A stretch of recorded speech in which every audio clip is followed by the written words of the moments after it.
सभी सुनने वालों को मेरा प्रेम प्रणाम। जो बात मैं कहने जा रही हूं वह बहुत ही सरल है। जिस वस्तु की हमने तलाश है वह हमारे अंदर ही है।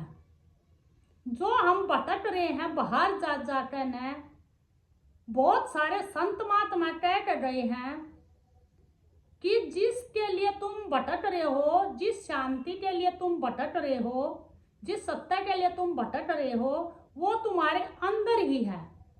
बहुत सारे संत महात्मा बार बार बार बार कह कर गए हैं और हम भी यही कह रहे हैं, कोई अलग बात नहीं है। सत्संग में आजकल सब ने इतना भ्रमित कर दिया, इतनी फालतू की बात सत्संग में बांट दी कि आदमी भ्रमित होने लगा। हम सत्संग में भ्रमित होने के लिए नहीं जाते। सत्संग वो है सत्य का संग, स्वयं को जानना। सत्संग ऐसे सुनना चाहिए कि घेरे इंद्री रोके मन, ताका नाम सत्संग। सत्य का संग, स्वयं से मिलाने वाला, अपने आप से मिलने के लिए सत्संग होना चाहिए। इस सत्संग को कोई और नहीं मिलवा सकता। प्रत्यक्ष जिसका अनुभव होगा, प्रत्यक्ष संत ही आपने मिलवा सके हैं। जो वस्तु तुम भूले बैठे हो, जो तुम्हारे अंदर ही है, जो सुख शांति तुम बाहर ढूंढने जा रहे हो, तीर्थां पे कहीं कहीं, आज यहाँ गए, आज वहां गए, आज वहां गए, लेकिन वो जो वस्तु है वो तुम्हारे अंदर ही पड़ी है। तुम्हारे हृदय के अंदर वो सुख है, अखंड सुख, अखंड शांति। लेकिन नहीं, तुमने अपने अंदर नहीं जाओ। इतनी नजदीक चीज है, इतनी नजदीक चीज है कि आप उन्हें बाहर ढूंढते मन रहे हो, बाहर ढूंढने मन रहे हो। वो बाहर नहीं है, वो आपके अंदर ही पड़ी है। असली सुख, जो असली सुख है, जो सुख के लिए बाहर भाग रहे हैं, दिन रात मरे हैं, कमावे हैं, क्या थी एक थोड़े सुख के लिए, और वो परमानंद सुख आपके अंदर ही है। अंदर आपके अंदर जो चीज वस्तु पड़ी है वो बाहर कैसे मिलेगी आपने?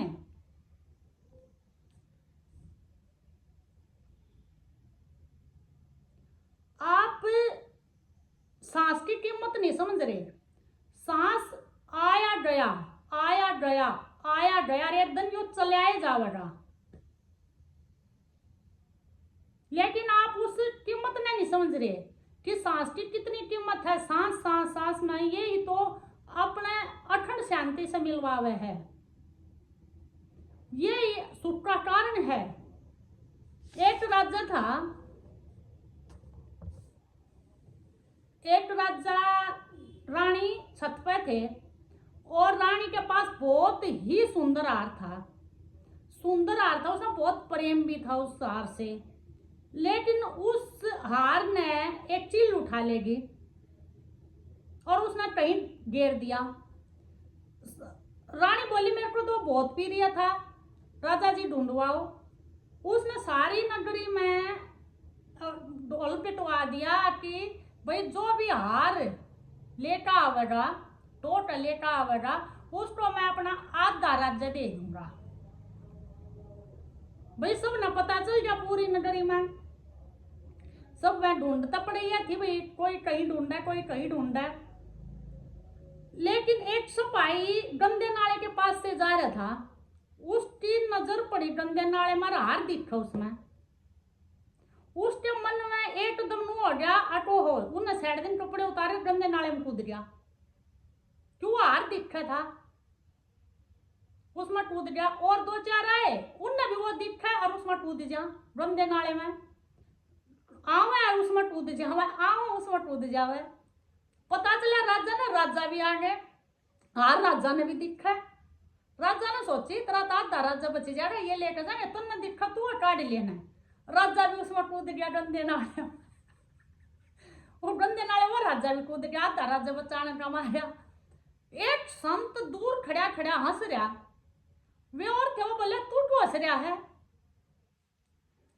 बोला मैं इस मारे हंस रहा हूं, हार तो ऊपर ऊपर है, पेड़ पलटता है या तो परछाई है, जिस परछाई के मारे तुम कूदन लाग रहे हो इस गंदे नाले में, कम से कम ये तो दे लो वस्तु सह किते तुमने भी ऊपर छाई दे। इतना प्रेम हो गया, इतना प्रेम हो गया, तुम उस सुख न भूल ही गए, उस सुख ने तुम भूल ही गए। परछाई तो इतना प्रेम हो गया, इतने संसार में बढ़ गया। अगर ये पता हो कि आर वहां है तो तुम गंदे नाले में क्यों कूदना पड़े? नहीं कूदना पड़े। तो उस वस्तु ने संत बतावे हैं, संत संता के द्वारा प्रत्यक्ष, ये नहीं वैसे संत जो फ्लोपी झाड़ दे चलो हो गया, ऐसे नहीं, प्रत्यक्ष, जो प्रत्यक्ष जनवा दे, जो प्रत्यक्ष मिलवा दे, बात करवा दे, तुम्हें तुमसे ही मिलवा दे, तुम्हें तुमसे ही मिला दे। घट घट है सूजे माही, लालत ऐसी जिंदगी, तुलसी संसार को हुआ मोतिया बिंब। तुलसी महाराज का है कि संसार का मोतिया बिंब हो गया है, और उस मोतिया बिंब ने काटने तो ये संता की जरूरत है। ऐसा वैसा नहीं, प्रत्यक्ष संत, प्रत्यक्ष, जो प्रत्यक्ष जनवा दे, ऐसे व्यक्ति की जरूरत है जो प्रत्यक्ष जनवा दे। ऐसी वैसी बात नहीं, अटफलोपी झाड़ी फालतू का ज्ञान दिया नहीं, सिर्फ सत्य, सिर्फ सत्य की बात, असत्य छटवा दे, सार सार तुमने पकड़ा दे, असार छटवा दे, बाकी असार सब तुम छटवा दे। वह ये संत के लिए कोई बड़ी बड़ी चीज नहीं है। जो उसने जान गया, जिसने प्रत्यक्ष जान लिया, तो ऐसे व्यक्ति की जरूरत है। सब का मोतिया बिंब हो रहा है, सब ऊपर छाई में डूबे पड़े हैं, गंदे नाले में कूदन लाग रहे हैं। जब आप खाना खाने बैठो हो, आप पहले बता दो क्या रोटी खाओगे? नहीं, सिर्फ ये पता है कि हमने भूख है। जब तक आप निजी अनुभव नहीं कर लोगे, तब तक आपने वो शांति नहीं मिलेगी।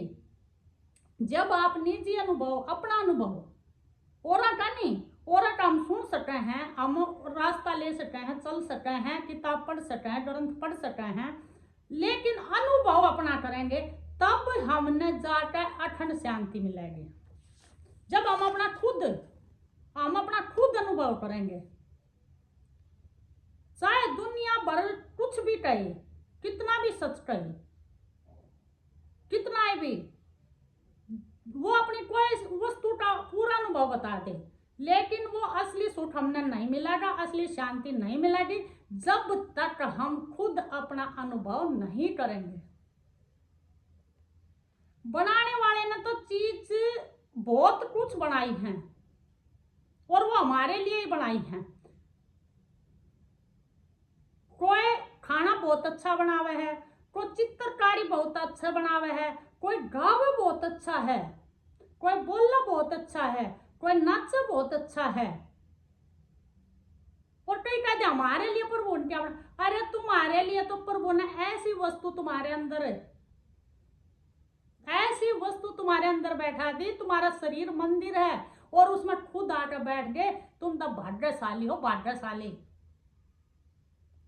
कदर करो इन सासा की, पहचानो अपने मंदिर ने, पहचानो अपने प्रभु ने, जो आनंद और शांति के अंदर थारे बैठा है।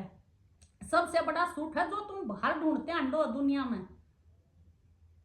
बस तुम किस चीज में बढ़ रहे हो कि हमने दूसरे की तुलना करनी है, उसके पास अच्छी साड़ी है, मेरे पास नहीं है, उसके पास अच्छा घर है, मेरे पास नहीं है, उसके पास बड़ी गाड़ी है, मेरे पास नहीं है, उसका इतनी प्रॉपर्टी है, मेरा नहीं है, उसका बैंक बैलेंस है, उसका नोट नहीं है। सिर्फ आप इस तुलना में बढ़ रहे हो। अरे जो चीज उसमें है वो उसमें भी है, वो सब में है। अखंड राम, अखंड कृष्ण, आत्मा राम, परमानंद, परम शांति वो सब में एक समान है।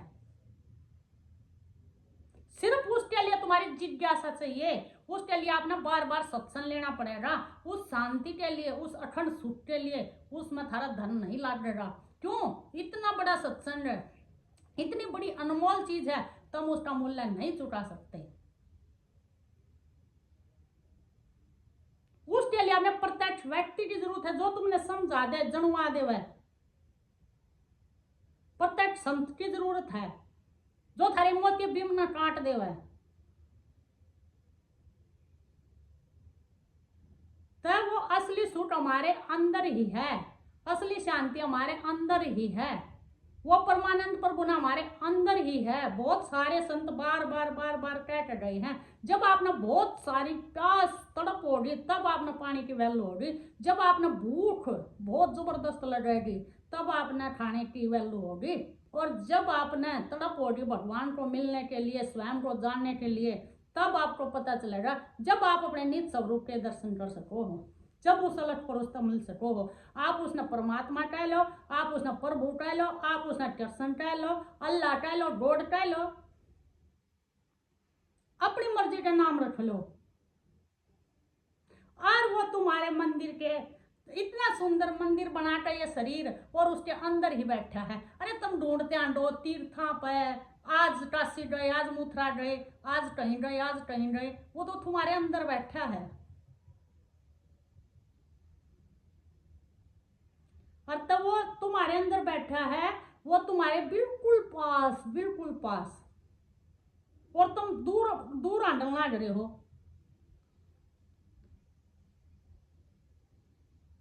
बहुत दूर दूर आंडल ला रहे हो। एक कहानी है, दो जने थे, एक तो सूरदास था और एक आठ्याला था। शाम का समय था, उस कोठड़ी में भाई शाम के समय सोने लग गया, अंधेरा कर दिया दोनों बराबर। लेकिन जब सुबह हुई तो किसी ने दरवाजा खटखटाया और वो बोला कि भाई उठो, सूर्य निकल आया।